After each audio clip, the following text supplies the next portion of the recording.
The voicemail lasted 43 seconds. I know because I played it 11 times. A woman's voice I didn't recognize, calm and measured, saying, "Ms. Calloway, my name is Patricia Hale. I'm a probate attorney in Charleston, South Carolina.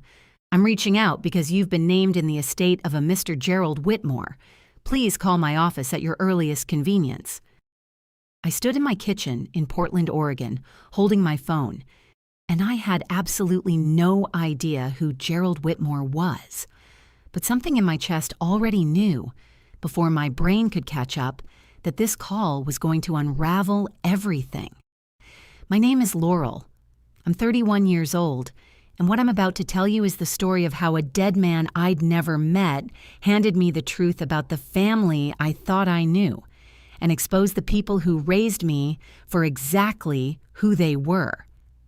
Let me take you back to the beginning, because without it, none of the rest makes sense. I was adopted at 4 years old by Donna and Carl Calloway, a couple in Knoxville, Tennessee. On paper, they looked perfect. Carl was a high school principal. Donna ran a small catering business out of their house. They went to church on Sundays. They sent Christmas cards. But growing up in that house felt like growing up in a waiting room. Not abusive, not loud, just cold in a very specific, quiet way. Like I was a project they'd committed to but weren't totally convinced was worth finishing. Donna used to say things like, "You should be grateful we chose you," whenever I asked for something normal, like staying after school for volleyball or going to prom. She'd say it softly, almost sweetly, and somehow that made it worse. And Carl would just nod from behind his newspaper like it was the most reasonable thing in the world. I left for college at 18 on a partial scholarship and a whole lot of desperation, and I never really went back. Knoxville stopped feeling like home somewhere around my sophomore year of high school, and by the time I graduated, I was just counting days. I built my own life. I became a graphic designer. I moved to Portland because I wanted somewhere that felt nothing like where I came from. I had friends, good ones. I had an apartment with plants I actually kept alive and a Saturday morning routine that felt like mine. I didn't hate Donna and Carl. I just didn't need them. And then Patricia Hale left that voicemail. I called her back the next morning, sitting at my kitchen table with coffee I was too nervous to drink. "Miss Calloway," she said, "I'll get straight to the point. Gerald Whitmore of Charleston passed away 6 weeks ago at the age of 77. He was your maternal grandfather." I set down my mug. "I'm sorry. What?" "Your birth mother, Renata Whitmore, was his daughter. She passed away when you were 3, a complication from a heart condition she'd had since childhood. Gerald never stopped looking for you after you entered the foster system." I couldn't breathe. Donna and Carl had told me my birth mother died of a drug overdose. They told me her family was, quote, "not the kind of people who would have been involved anyway." They told me there was no one. They lied. "Mr. Whitmore," Patricia continued, "has left you his primary estate, the property in the historic district of Charleston, his investment portfolio, and a personal savings account. Total value is approximately $1.4 million. $1.4 million. From a grandfather I never knew existed, and then she said the part that made my stomach drop. "There's a complication, Miss Calloway. Donna and Carl Calloway have already contacted my office. They're disputing the will." I didn't sleep that night. I lay in the dark and thought about every single thing Donna had ever said about my birth family. Every carefully worded dismissal. Every time she'd shut down a question with that soft, devastating, "Honey, there's nothing to find," I'd believed her. I'd grieved based on her words, and she'd known. She had to have known. I called my best friend Marcus the next morning, and he drove over before I even finished explaining. He sat across from me at the kitchen table, read through the email Patricia had sent with the basic details of the contest, and his jaw went tight. "They're claiming what exactly?" he asked. "That they're entitled to a share because they raised me," I said. Their attorney is arguing that they incurred significant expenses and emotional investment over 14 years, and that the estate should recognize their contribution. Marcus looked up slowly. They want money for raising a child they adopted. A child they adopted and made feel like a burden for 18 years. Yes. He put the paper down. Laurel? I know. I don't even have a word for this. I did. I had several, but I'd been raised to be polite, so I kept them to myself. Donna called 3 days later. I almost didn't answer, but something, maybe the same instinct that makes you poke at a bruise just to see how bad it is, made me pick up. Laurel, sweetheart. Her voice was warm, concerned, the voice she used when other people were watching. We heard about Gerald. We just wanted to reach out. This must be so overwhelming for you. It is, I said carefully. We've been talking, your father and I, and we just feel like, given everything we gave you, it only seems fair that we're considered. We're family, Laurel. We've always been your family. I was quiet for a moment. Donna, I said, you told me my mother's family wasn't in the picture. You told me there was no one. A pause. Just a beat, too long. We didn't want you to get your hopes up, honey. We were protecting you. From a grandfather who spent 27 years trying to find me? Another pause. When she spoke again, her voice had shifted. Still soft, but with something harder underneath it. We made sacrifices for you, Laurel. Things you don't know about, things we never asked for credit for. We just want to be acknowledged. By a probate attorney. We just want what's fair. I thought about being 16 and asking if I could go on the school trip to Washington, D.C., and Donna saying, "Do you know what we've already spent on you this year?" I thought about being 12 and overhearing Carl tell his brother that the adoption hadn't really taken. I thought about being 22 and realizing slowly that I had never once felt unconditionally loved in that house. Donna, I said, I'll have my attorney call yours.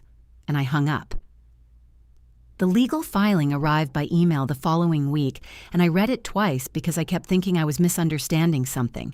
Donna and Carl Calloway, plaintiffs, were arguing that because they had provided financial, emotional, and developmental support to me during my minor years, they were owed a percentage of any inheritance I received that was tied to my biological family, an inheritance they had effectively prevented me from accessing by hiding my grandfather's existence. The word that kept echoing in my head was audacity. My attorney, a sharp woman named Deborah Finch, who Marcus had found for me, called it one of the more creative legal theories she'd seen in family estate law. Creative, she said, as in it has almost no grounding in South Carolina probate precedent. But they're not trying to win, Laurel. They're trying to tire you out. She was right. I knew how Donna operated. She didn't fight to win. She fought to exhaust, to make the cost of resistance higher than the cost of giving in. But I was 31 years old and tired of giving in. What I didn't know was that Patricia Hale had been holding something back. She called me the week after I retained Deborah, and she said, "Miss Calloway, there's a letter.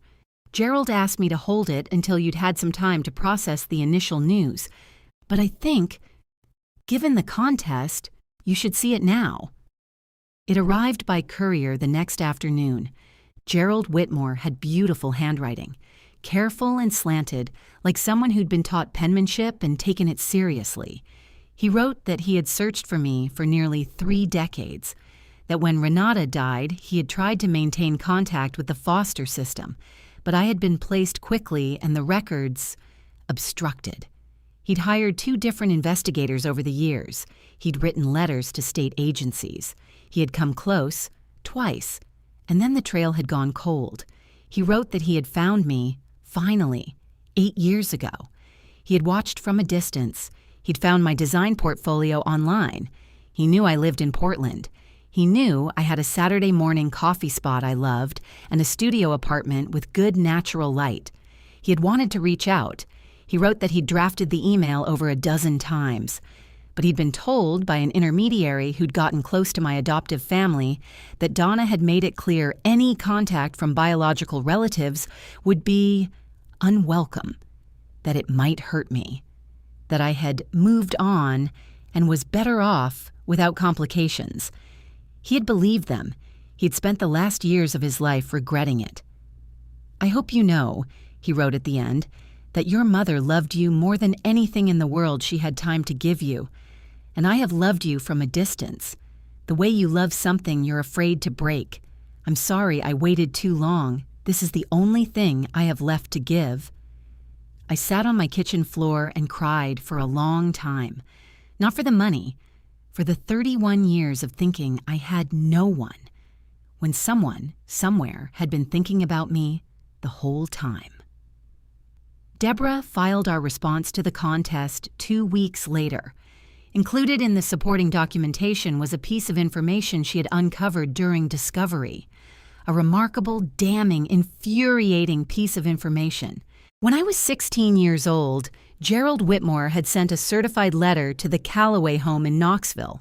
In it, he identified himself as my maternal grandfather, explained that he had located me, and formally requested the opportunity to establish contact. Donna had signed for the letter. She had written, "Return to sender" across the front and mailed it back. She had never told me. She had never told me. Deborah presented this in mediation alongside Gerald's documented attempts to reach me through 2 separate search firms, and the intermediary communication that had been traced back to a cousin of Carl's who had spoken directly to Donna. The mediator's face was professionally neutral. The Callaway's attorney's was not. Donna and Carl withdrew the contest 4 days later. No settlement, no acknowledgement, just silence and a withdrawal notice, and the sound of 2 people realizing they had overplayed a very bad hand. The house in Charleston was beautiful. I flew out to see it the month after the contest was dropped, and I stood on the front porch and tried to imagine Gerald Whitmore sitting here thinking about me.